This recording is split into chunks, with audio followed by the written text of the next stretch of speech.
Okay, Geoff. So we lost 2-0 at home to Brimsdown, and that really is. I mean, I think it's a fair reflection of the game, and I don't think we can have an awful lot of arguments. Talk us through the setup because obviously Nico got the nod over Cameron at front, and there were a couple of fat back four. But Yeah, the team didn't change too much. Because that front three has been playing for the last sort of couple of games. It's just the approach. As I said to the players, we've adopted sort of a cup final approach in the second half of the season because where we are, we just have to win games and especially home games. So, whole idea was us to be really aggressive, play sort of a front press with sort of two players, which we don't usually do. Be really aggressive, force them to kick long, and sort of win the ball in sort of high up, and then sort of try and punish them. And early on, it was working because again, I think the keeper did a few sort of clearances and dropped right in front of us, but we weren't able to punish them. And a game like this, as for those who've seen us play sort of Brimsdown, very very tightly contested game. Not a lot is given away. You do have to earn everything, and I think as you say, I think when we talk about sort of like the game, I think they sort of earned it a bit more today. I think they were just a bit more front-footed, won more second balls. They were able to sort of play in a way which they adjusted to the conditions more. They were playing balls into areas, trying to get their wingers on the ball as quickly as possible. And I think we wanted to play that way, but we just couldn't really get it together. And then obviously when it's like that, as I discussed to the players, try and get to half time with a clean sheet, 0-0, then we can regroup, then we can change a few things around. But again, we conceded at the wrong time. Both goals really. First goal, just before half time, and then straight after we were going to go after them again, we got caught on the transition, and from 2-0 down, it was really difficult. But in saying that, we still had enough chances, even half chances, because obviously at the moment, the way that we're playing, a lot of our sort of chances do come from obviously the wonder that is Briggsy. I think Adam had a couple first half, if I'm not correct, and I think Corona had one in the second half as well. So when you see those don't go in, you're saying, look, it's not your day, because we're used to having a rallying cry second half. We get one back, crowd behind us, we try and get equaliser or go for the winner, but we couldn't get that first one. And when you've got that 2-0 sort of, gap, it's quite easy, do you know what I mean, from that aspect. But credit to them, as you say, look, they deserved it. They did the right things at the right times, and they take the points. So we just have to regroup. It's not how we wanted the year to start. And I think I discussed with the players that we don't seem to be able to put this kind of run we keep talking about together. For whatever reason, we won sort of 2 on the bounce, 3 on the bounce. We wanted the AS game to be on, so hopefully we can win that game. And then you come into this, because this was always going to be a difficult game, Brimsdown. But that game wasn't on, so, and then we lose momentum, we lose a week. So it's just one of those things, really. But it's disappointing because I think we can play better than this. We can sort of decision making. Our decision making at the right time wasn't great, because I think when it's very competitive in the midfield, you do have to take a few touches, and that's what I've said to the players. We just got to be better at that, just understanding what sort of game it was, because they didn't. If you notice, pretty much it was at their feet into the wide players. And that's an effective way of playing, and that's what we need to adopt at certain times, and just assessing the game quite early, seeing this sort of game. This is where we can be effective. Can we get David? Can we get Fred, Nico running in that direction? And then maybe things can happen from there.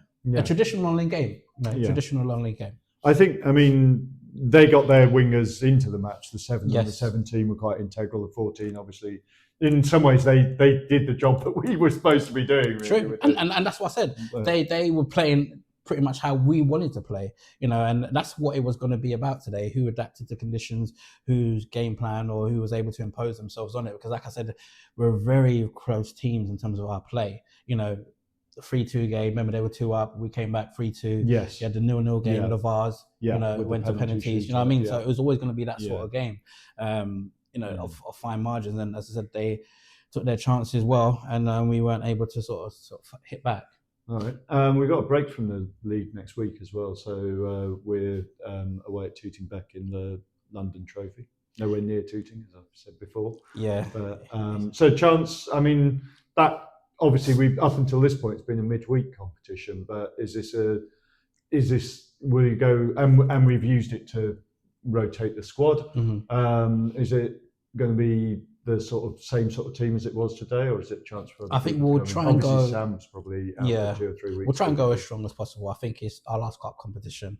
As you know, our club's built on days out, you know what I mean? And if we can get to another final, it's another great thing for sort of our club to look forward to. So, and when you're the quarterfinal stage, you do think, okay, you're 2 games from being into a final, so why not go, strong? And Tooting as well, they will be strong. They'll be at home, they'll see it. They're the defending champions, so they're not gonna want to relinquish that very quickly. So they're gonna go strong. So, and as you say, it's a Saturday. We're lucky enough to manoeuvre things, with the committees, bless them, because it would have normally been a midweek, and the semi-final, should we get there, it'll probably be midweek as well. It's just how the London Cup is. Right.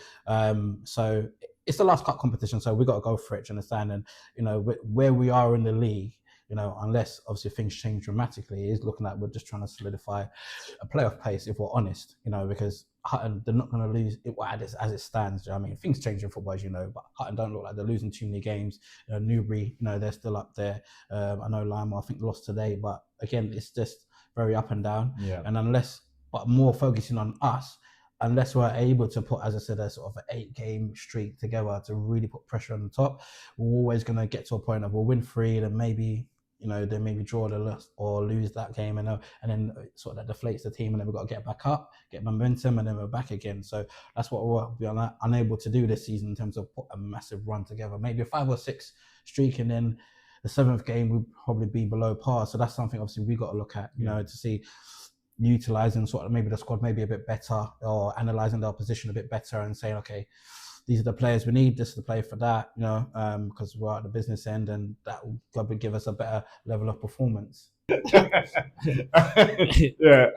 probably is where we do. I mean, Southend Manor is the next league match as well, so that's the following week. It's another trek, isn't it? Yeah, absolutely. But at least it's this side of the river. Yeah. Do you know what I mean? Yeah. We don't have Tooting so that's without saying anything, that's a reasonable place to go to start that run as well. Yep, and that's falls into the must-win category, I guess. They're all. That's what it is. They're all must-win games. As I said, because we don't want to get sucked into the mire, because teams like Coggeshall and I think it's Rayleigh maybe underneath. Right. These teams. They're going to be knocking on the door. Stansted, they're another team as well. Brimsdown, remember, they haven't played for a while because they've played more games than the rest of us. But as you saw today, they're capable of putting a run together, and beating anyone on their day. So we got to make sure, as I said, we're just solidifying our position. Do you understand? Yes, we would rather be looking up rather than looking down, and so we can't allow any sort of bad run of form at this stage of the season, because it will be detrimental of where we finish. And I think if we set up what our aims were for the pre-season, is trying to get a home playoff tie. Right. That's the minimum. That was our minimum sort of aim. So we need to make sure, as I said, you're aiming for at least the 3rd and 4th position. We're still gonna try and win as many games as possible, and if results go our way, you know what I mean, then you can say we're still relatively in the title race. But we've got to be realistic now, you know what I mean. From where we are, unless there's a big drop off, we're going to be aiming to try and solidify sort of a good playoff place. All right. And that's the key. Okay, good. Speak to you next week at Tooting. Yes, and thanks everyone for coming out. Conditions weren't great, so that's why we didn't do our traditional huddle, to make sure everyone get out of the cold. Bless them for coming out, and credit to the grounds team again for getting the game on. Absolutely. A lot of work went into it in the week, and we appreciate it. Great. All right. Okay. Thank Speak to you next week. Bye, Geoff. Ta.